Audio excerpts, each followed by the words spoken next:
माननीय सभापति महोदय, आज बहुत अच्छा लगा। बहुत समय के बाद संसद में चर्चा हो रही है,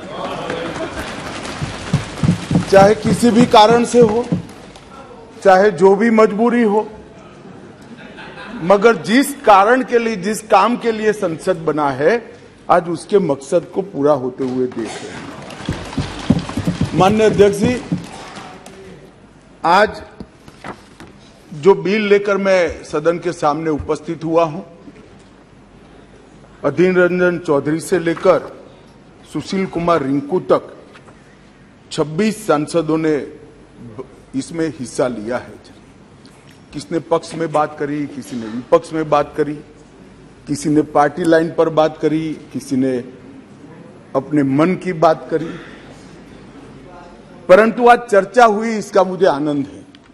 मेरा एक छोटा सा सवाल है ये विपक्ष के सारे मित्रों को कि संसद ने अब तक इस बैठक के अंदर, ये सत्र जब से शुरू हुआ तब तक 9 बिल पास कर लिए। सारे बिल अपनी अपनी जगह बहुत महत्वपूर्ण थे। माननीय अध्यक्ष, हर क्षेत्र के महत्वपूर्ण बिल थे।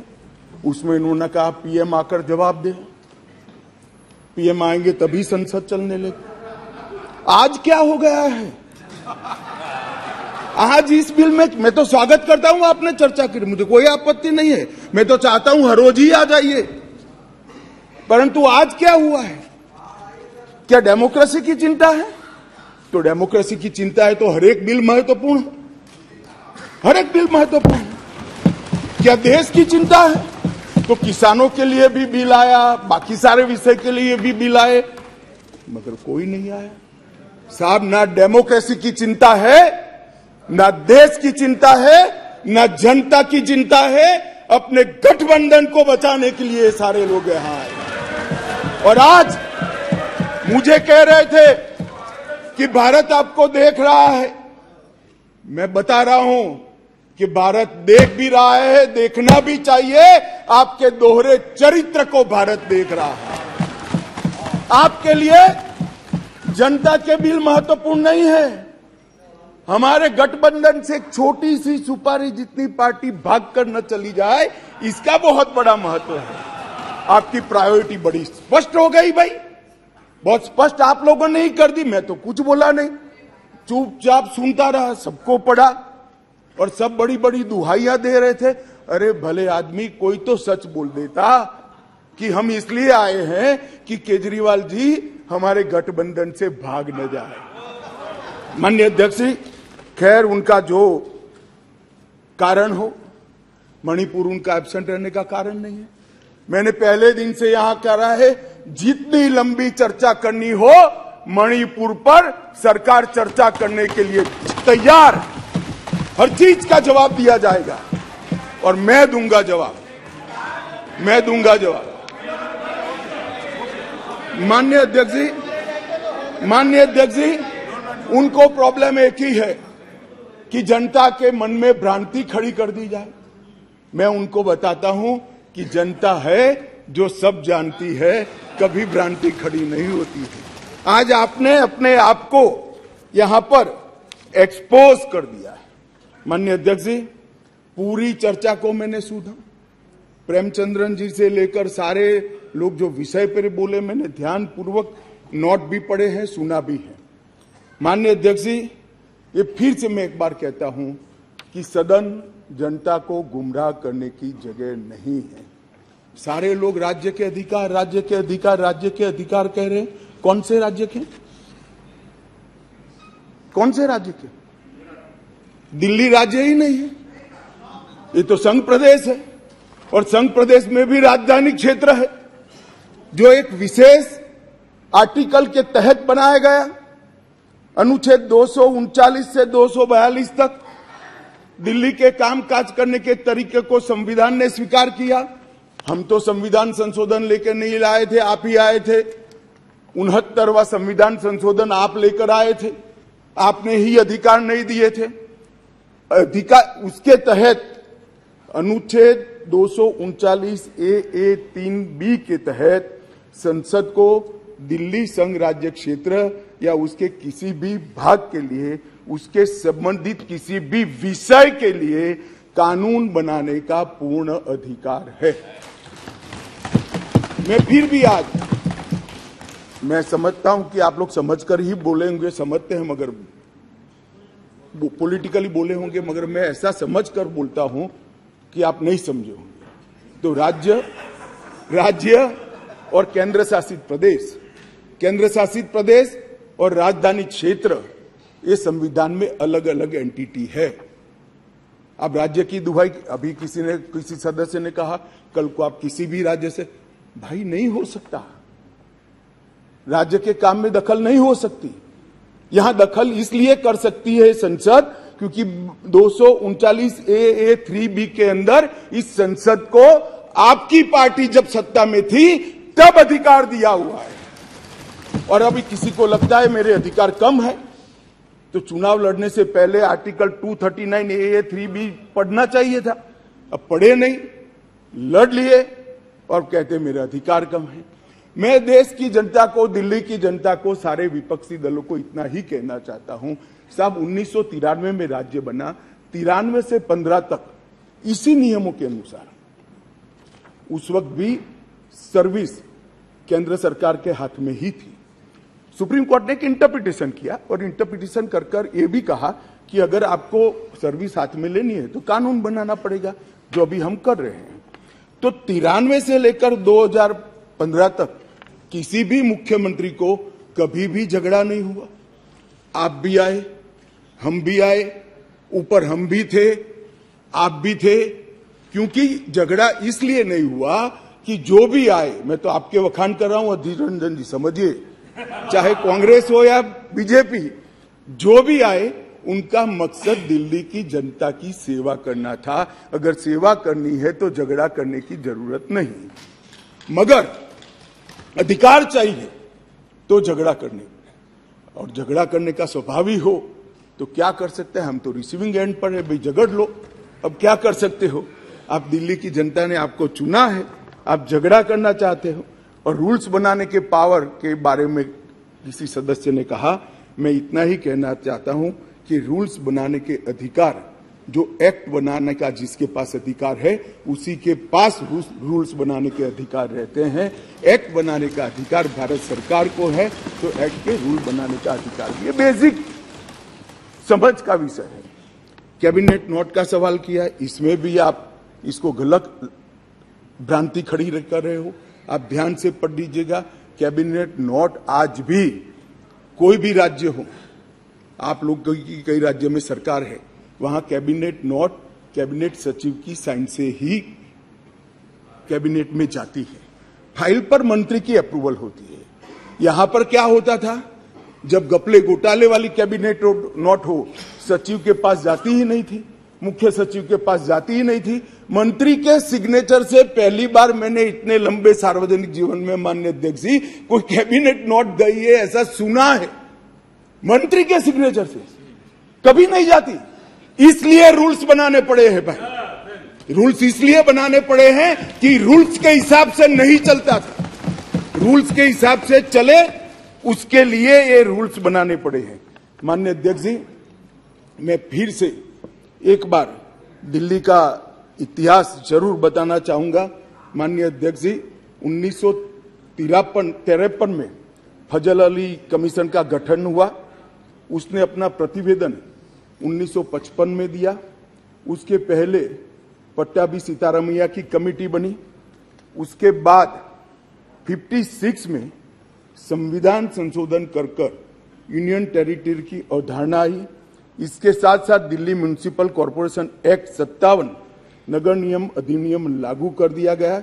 और 87 में जब सरकार या कमेटी बनी, उसके बाद दिल्ली को राज्य देने का निर्णय किया गया। 249A के तहत इसका विस्तृत वर्णन दिया हुआ है और 69वें संविधान संशोधन के द्वारा इसको लिया गया। मैं एक जो रिपोर्ट है इसका कोड भी पढ़ना चाहता हूं। पहले मैंने जवाहरलाल नेहरू जी को पढ़ा, आम्बेडकर जी को पढ़ा। श्री रिंकू जी आम्बेडकर जी को कह रहे थे कि आम्बेडकर की भावना के खिलाफ काम करे हो। रिंकू जी, हम तो आम्बेडकर जी की भावनाओं के अनुसार काम कर रहे हैं।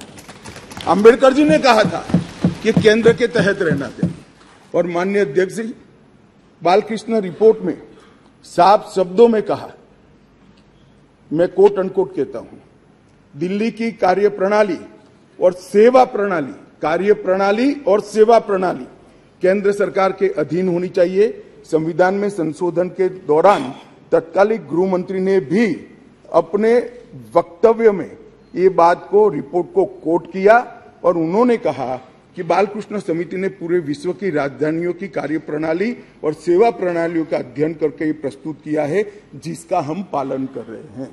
और उस वक्त गृह मंत्री कांग्रेस के थे। तो आपको ये मालूम होना चाहिए कि आप जब एक उंगली हमारे सामने करते हो तो 3 उंगली आपके सामने होती है। और मैं तो कहता हूं उस वक्त उचित ही किया था, और आज हम जो कर रहे हैं वो ही उचित ही कर रहे हैं। इसलिए आप, जैसा मैंने कहा कि आप गठबंधन को बढ़ाना चाहते हो, आपके मन में ऐसी कल्पना है कि गठबंधन बड़ा करेंगे तो शायद मोदी जी के खिलाफ चुनाव जीत जाएंगे। भाई, और 2-3 लोगों को ढूंढ लाओ, जितने हो सके इतना इकट्ठा कर लो, अगले प्रधानमंत्री नरेंद्र मोदी जी ही बनने वाले। परंतु कम से कम इसके लिए 130 करोड़ की जनता के सामने इतने एक्सपोज न हो। हर बिल आता है, नहीं मणिपुर पर चर्चा, मैं मणिपुर पर चर्चा करने के लिए आता हूं, नहीं मणिपुर पर चर्चा नहीं, हम विरोध करेंगे, यहां आ जाएंगे, मेरे सामने बोर्ड लेकर खड़े हो जाएंगे। ठीक है भाई, करो। मगर जैसे ही गठबंधन टूटने वाला बिल आया, मणिपुर भी याद नहीं आया, डेमोक्रेसी भी याद नहीं आई, दंगे भी याद नहीं आए, सब इकट्ठा होकर देखो सामने बैठे, सारे इकट्ठा।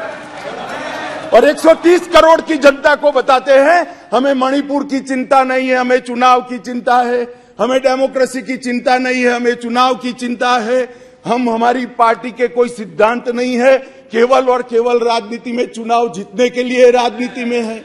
और बताइए भैया, आप बाहर जाकर मीडिया को, अगर ये नहीं है तो सारे बिल में क्यों एब्सेंट रहे? सारे बिल महत्वपूर्ण नहीं है क्या? सारे बिल महत्वपूर्ण है, आपको रहना चाहिए था। मगर ये बिल इसलिए महत्वपूर्ण है कि ये बिल आपके गठबंधन को क्षति करता है। और मैं एक बात आगे कह देता हूं कि ये बिल पास होने के बाद वैसे भी आपका गठबंधन टूट जाने वाला है। केजरीवाल जी आपको बाय बाय कर देंगे। माननीय अध्यक्ष जी, एक बात आई कि भाई अध्यादेश क्यों लेकर आए। मैं बताना चाहता हूं कि 11/5/2023 को संविधान पीठ ने एक फैसला दिया। अब संविधान पीठ के फैसले को कोई ध्यान से पढ़ेगा तो वो फैसला कहता है, इन अ वे संविधान पीठ ने 2 जजों की खंडपीठ का, बेंच का गाइडेंस किया है। फाइनल निर्णय 2 जज की बेंच ने करना है। वो अभी डेट लगी भी नहीं है, मैटर लगी भी नहीं है। 11/5/23 को जजमेंट आया और 11/5/23 को ही दिल्ली सरकार के सेवा विभाग ने, मंत्री ने एक परिपत्र घोषित कर दी अपने सिग्नेचर से। फिर से मैं कहता हूं, परिपत्र सचिव करते हैं, यहां मंत्री करते हैं। आज 5:30 बजे तक पात्र अधिकारियों की सूची के साथ जो इस पर तैनात किए जा सके, सचिव सेवाएं की तैनाती, मतलब सर्विस जो देखते हैं वो सचिव की तैनाती के लिए नोट प्रस्तुत किया जाए। अभी तो सुप्रीम कोर्ट ने निर्णय करना बाकी, इन प्रिंसिपल निर्णय किया है। इसके पर 2 जजों की बेंच ने निर्णय करना है, इसको घोषित करना है। आप अमल करने कर दी। सोशल मीडिया में घोषणा कर दी कि सेवा विभाग के सचिव श्री आशीष माधेराव मोरे का ट्रांसफर कर दिया गया है। ध्यान देने की बात है कि जो मैं कह रहा हूं वो फिर से पढ़ रहा हूं। 11/5/23 के निर्णय के पैरा 165 में न्यायालय की नियमित बेंच को इस मामले का निपटारा करने का आदेश दिया गया था, जो अभी बैठी ही नहीं थी। शाम को ही इन्होंने तो इम्प्लीमेंटेशन चालू कर दिया। इसके बाद सतर्कता विभाग विजिलेंस मंत्री जी ने सभी सहायक निर्देशकों को आदेश दे दिया कि विशेष सचिव सतर्कता विजिलेंस कमिश्नर को के सचिव है विजिलेंस के, उसको रिपोर्ट न करिए, रिपोर्ट मत करिए। क्यों? अभी जजमेंट नहीं आया। क्यों?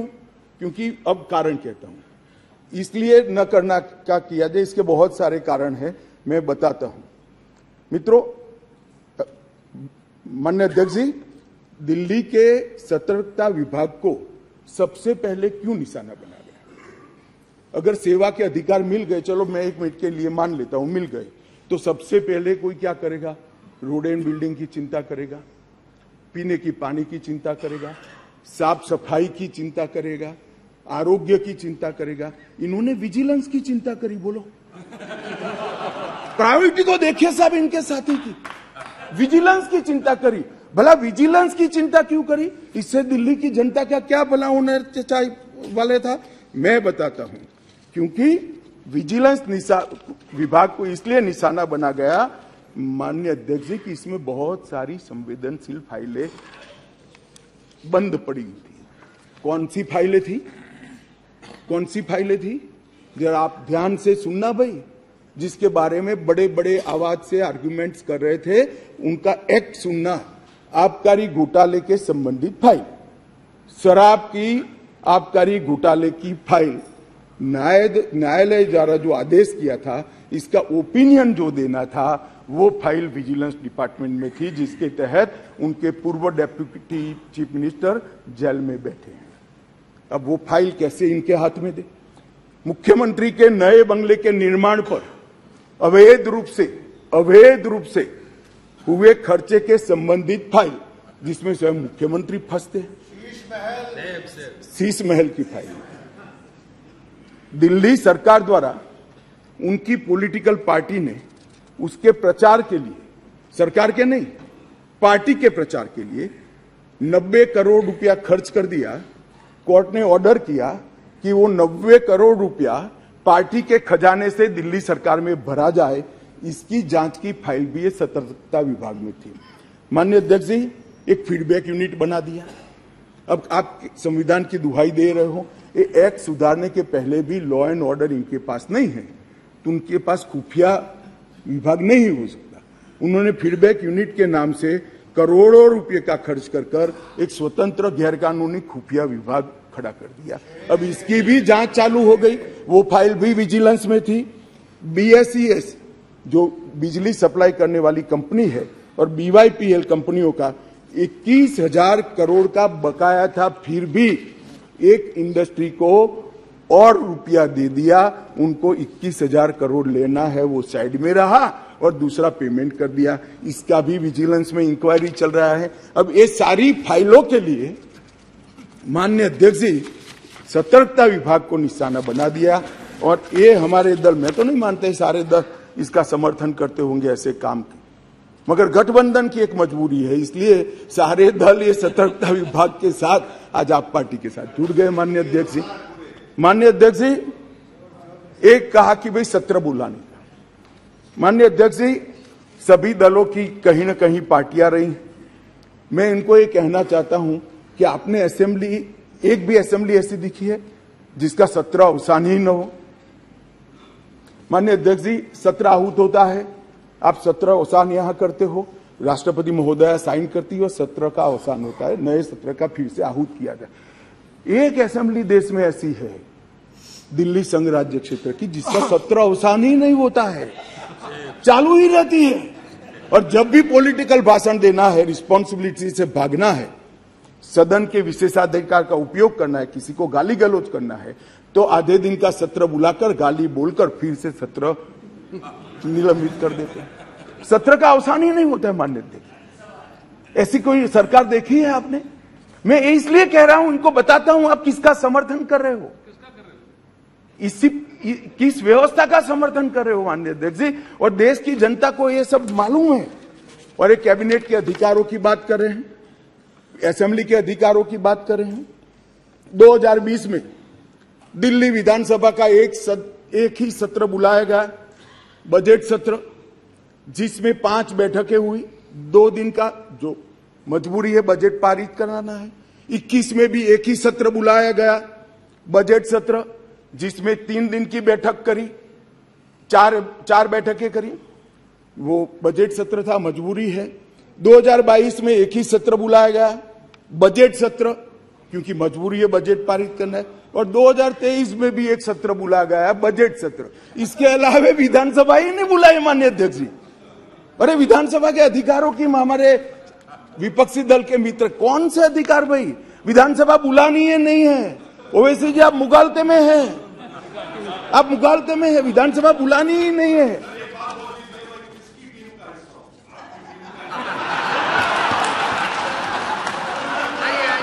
ऐसा है ओवैसी जी, मैं तो चाहता हूं आप अपनी स्वयं टीम बनाओ। अब वो परेशान है, इसलिए कहता हूं, मैं चाहता हूं आप अपनी स्वयं, आपके मुद्दे सबसे अलग है। माननीय अध्यक्ष जी, मैं अब कैबिनेट बैठक पर आता हूं। 2022 के लिए 2022 में सिर्फ 6 कैबिनेट बैठक बुलाई गई, सिर्फ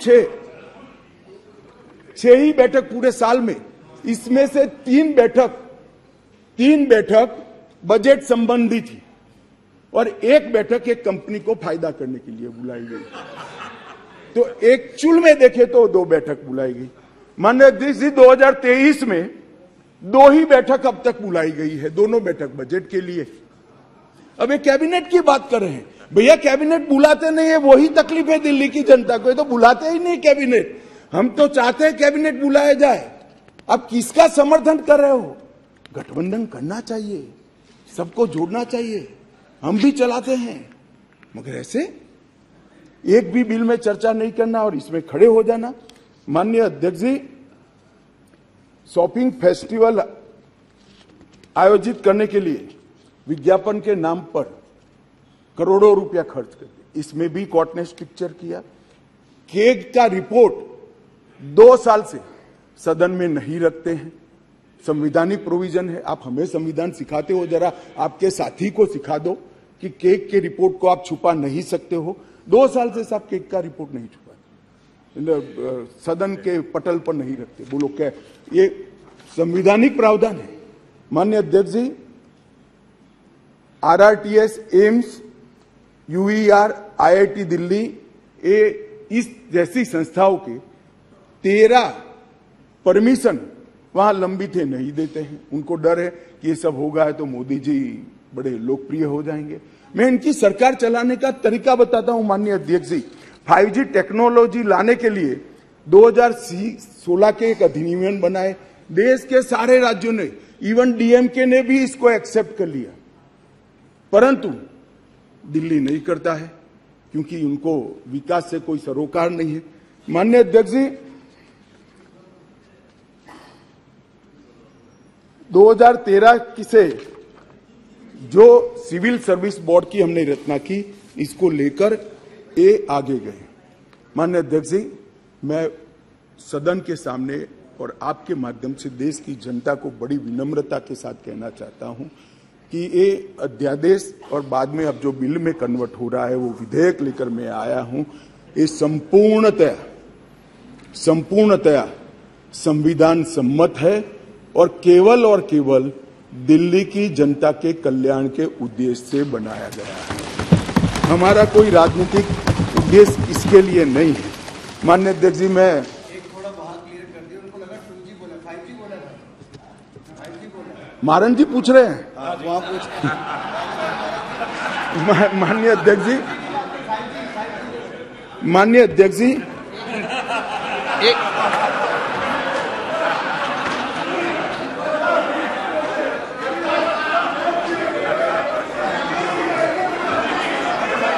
भाई ये भी खड़े हो गए, मैं क्या करूं? एक बार ये भी खड़े हो गए। सदन की कार्रवाई इस विषय की समाप्ति तक बढ़ाई जाती है। माननीय गृह मंत्री जी,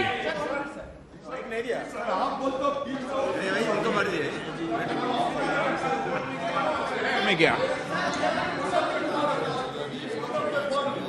the Home Minister raises anything. माननीय, हाँ, आप क्या बोल रहे थे? 2G 5G पे समझौता बहस नहीं हो रही यहाँ पे। Sir, I want to submit, sir, through you, sir.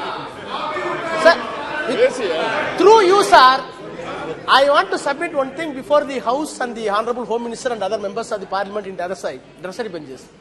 As far as 2G is concerned. No. माननीय गृह मंत्री जी। 2G 3G माननीय 2G 3G में बहस नहीं हो रही। No, कुछ नहीं बोला। No लगाया है। आप क्यों 2G पे नाम पूछ नाराज हो रहे हो? अरे 2G पे नाराज पे इतना नाराज क्यों जाते हो? देखो पुरानी बातों को लेके मत चलो।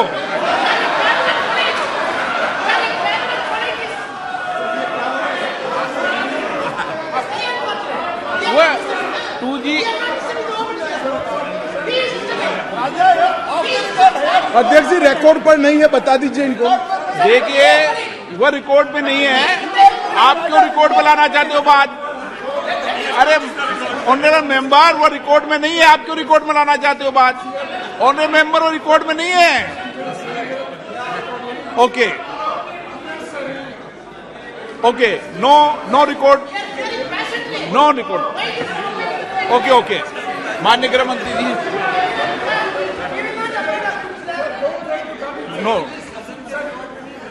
नो रिकॉर्ड मिस्टर बालू। वो रिकॉर्ड में नहीं गया, क्यों रिकॉर्ड में लाना चाहते हो उसको बिना काम में? बिराजिए गृह मंत्री जी। माननीय अध्यक्ष जी, बालू जी, चलो आप कहेंगे जब 2G 3G पे चर्चा करा लेंगे, अभी गृह मंत्री जी की चर्चा करने दो। हाँ जी, मैं करता हूँ बाद में। ओके बालू जी रिकॉर्ड पर नहीं है, प्लीज। रिकॉर्ड पर नहीं है, रिकॉर्ड में नहीं है। माननीय अध्यक्ष जी, कुछ सदस्यों ने टिप्पणियां करी है, मैं जरूर जवाब देना चाहता हूं। मैं तो सीधा साधा भाषण करने आया था नियमों के अनुसार, मगर राजनीतिक टिप्पणियां कर गई तो मुझे जवाब देना पड़ेगा। माननीय अध्यक्ष, राजीव रंजन जी ने कहा कि लोकलाज होनी चाहिए, लोकलाज होनी चाहिए। राजीव रंजन जी, लोकलाज आप तो मत ही बोलिए, क्योंकि जिस चारा घोटाले को लेकर बिहार की जनता के सामने गए थे, आज चारा घोटाला करने वालों के साथ आप बैठे और फिर से गठबंधन के लिए। लोकलाज आपके मुंह में अच्छा नहीं लगता। माननीय अध्यक्ष जी, ये जो गठबंधन बना है यूपीए का, ये यूपीए का गठबंधन नहीं है, ये सत्ता के स्वार्थ के लिए बना है। बंगाल में माननीय अध्यक्ष जी, कम्युनिस्ट पार्टी, तृणमूल कांग्रेस और कांग्रेस तीनों लड़ती है। हर रोज ममता जी को हमारे अधीर रंजन जी क्वेश्चन करते रहते हैं, मगर बेंगलोर में साथ में बैठेंगे। जेडीयू और आरजेडी, जेडीयू का जन्म ही, माननीय अध्यक्ष जी, जेडीयू का जन्म ही आरजेडी का विरोध करने के लिए हुआ। यूनाइटेड जनता दल तोड़ दिया, वो जेडीयू आज सत्ता प्राप्त करने के लिए गठबंधन में है। जो बाला साहब ठाकरे के सिद्धांतों पर चलते थे, वो आज कांग्रेस के साथ बैठे हैं। माननीय अध्यक्ष जी, केरल में, माननीय अध्यक्ष जी, केरल में कम्युनिस्ट, कांग्रेस और एलडीएफ और यूडीएफ दोनों आमने सामने थे। माननीय अध्यक्ष जी, सत्ता के कारण दोनों इकट्ठा आए हैं। सुरेश जी, केरल की जनता इस बार पूछेगी। माननीय अध्यक्ष जी, माननीय अध्यक्ष जी, मैंने दयानिधि मारन जी को सुना, बहुत पैशन के साथ संविधान की दुहाई दे रहे थे। मारन साहब, आपको संविधान की चिंता नहीं है, एन मन एन मक्कल से आप डरे हुए हो। हमारी जो यात्रा शुरू हुई है, इसने डर खड़ा किया है। माननीय अध्यक्ष जी, शशि थरूर जी ने कहा, माननीय अध्यक्ष जी, शशि थरूर जी ने कहा कि कांग्रेस की सरकार होती या आपकी सरकार होती तो ऐसा करते। भाई, कांग्रेस की सरकार और हमारी सरकार दोनों दिल्ली में रहा था, मगर हमने ऐसा किया ही नहीं था, तो ऐसा करने का सवाल ही पैदा नहीं होता।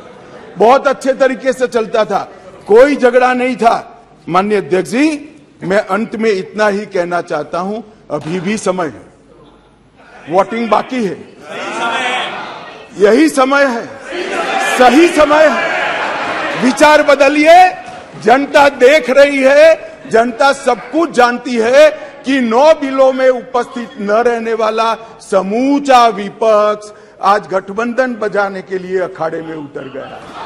माननीय अध्यक्ष जी, इस सदन के अंदर निहित स्वार्थनीतिक उद्देश्यों के कारण न भाषण देने चाहिए, न वोटिंग करनी चाहिए। सदन के अंदर वोटिंग 130 करोड़ की जनता के भले के लिए करनी चाहिए। मैं अंत में फिर से अपील करता हूं कि अभी भी जनता देख रही है, यही समय है मन बदलने का। एक बार मन बदल दीजिए तो शायद जनता यूपीए के पाप माफ भी कर दे। अध्यक्ष जी, सभी का बहुत बहुत धन्यवाद।